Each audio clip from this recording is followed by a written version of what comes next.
अध्यक्ष महोदय, मैं निवेदन करना चाहता हूँ कि सरकार को यह निश्चय करना चाहिए कि इस बिल का सही उपयोग किया जाएगा।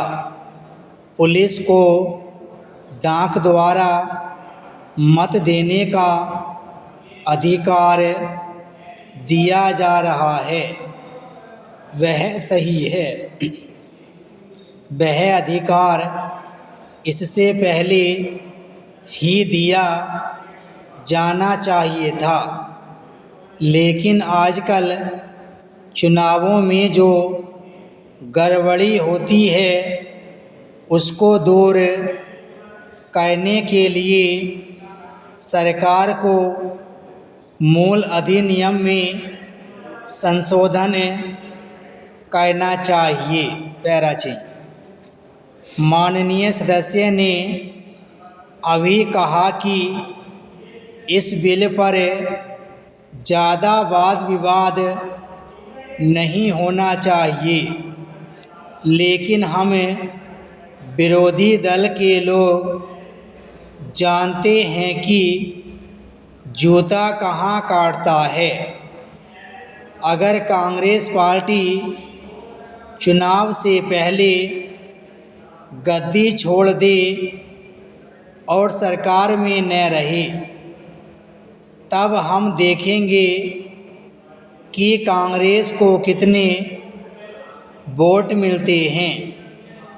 चूँकि चुनाव के समय कांग्रेस पार्टी के हाथ में सरकार रहती है, इसलिए उसको इतने वोट मिल जाते हैं। मैंने मध्य प्रदेश में देखा है कि हमारे कुछ कर्मचारियों को आरोप लगाकर पकड़ लिया गया है। इस संबंध में न्यायाधीश का निर्णय वहाँ की विधानसभा में पढ़कर सुनाया गया है। पैरा 6। पुलिस के वोट लेने के लिए ही यह बिल लाया गया है। हमें डर लगता है कि पुलिस पर दबाव डाला जाएगा। सरकार को यह बतला देना चाहिए कि ऐसा नहीं किया जाएगा। यदि प्रारंभ में ही चोर चोर का शोर मचा दिया जाए तो चोर घर में नहीं घुसता है, क्योंकि वह जानता है कि लोग जागे हुए हैं। हम अपना यह शक और चिंता इसलिए प्रकट कर रहे हैं ताकि सरकार इन बातों का ध्यान रखे और चुनाव में होने वाली गड़बड़ियों को रोकने की कोशिश करे। यह जो छोटा सा बिल लाया गया है वह किसी विशेष मतलब से लाया गया है। जैसा कि विरोधी दल के अन्य माननीय सदस्यों ने कहा, यह बिल किसी विशेष पार्टी के लिए नहीं लाया गया है। केवल अपने प्रदेश से बाहर करने वाले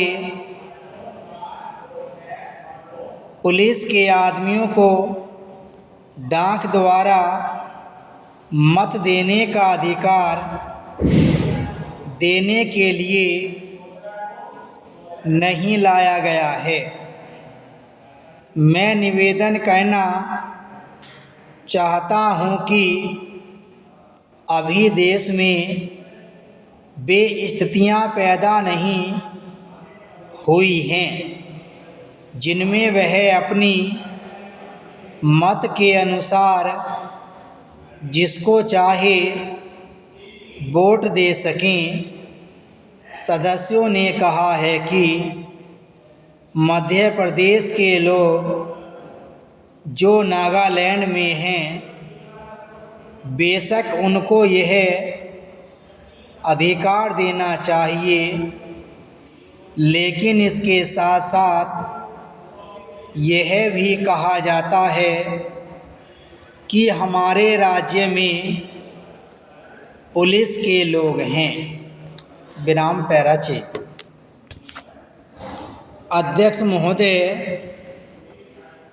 मैं कहना चाहता हूँ कि हर आदमी को यह अधिकार है कि जिसको वह चाहे डाक द्वारा मत भेज सके।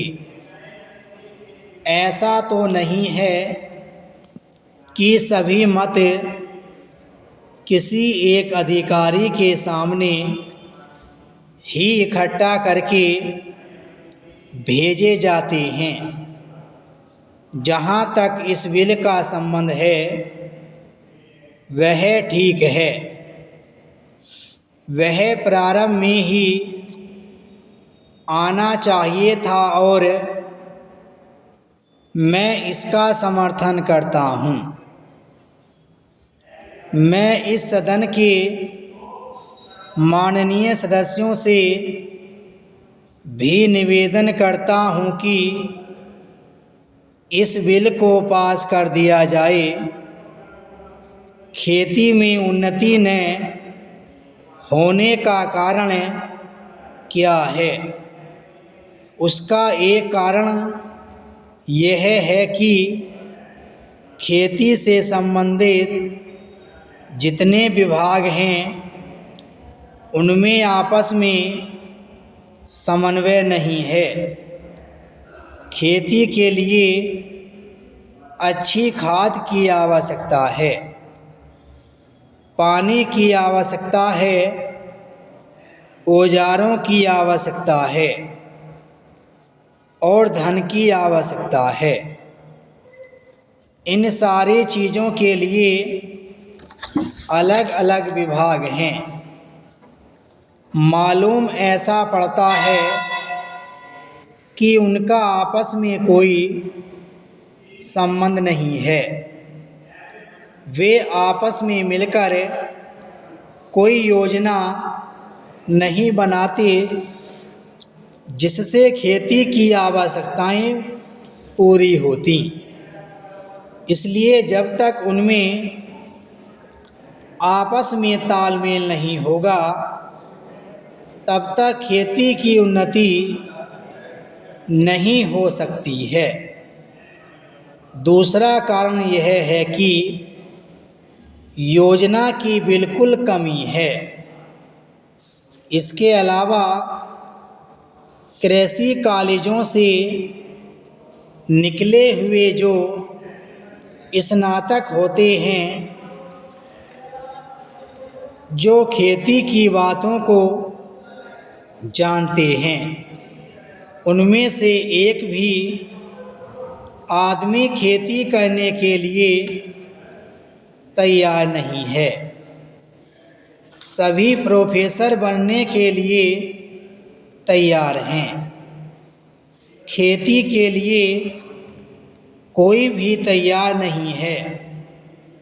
एक बात मैं माननीय मंत्री जी से विशेष रूप से कहना चाहता हूँ, अधिक उपज न होने का एक कारण यह है कि जो खेत में काम करते हैं वे उसके मालिक नहीं हैं।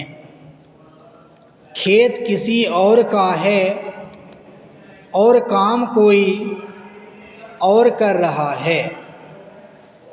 इसलिए मेरा कहना यह है कि किसानों में जब तक यह भावना पैदा नहीं होगी कि यह मेरी भूमि है, तब तक अधिक उपज नहीं हो सकती है।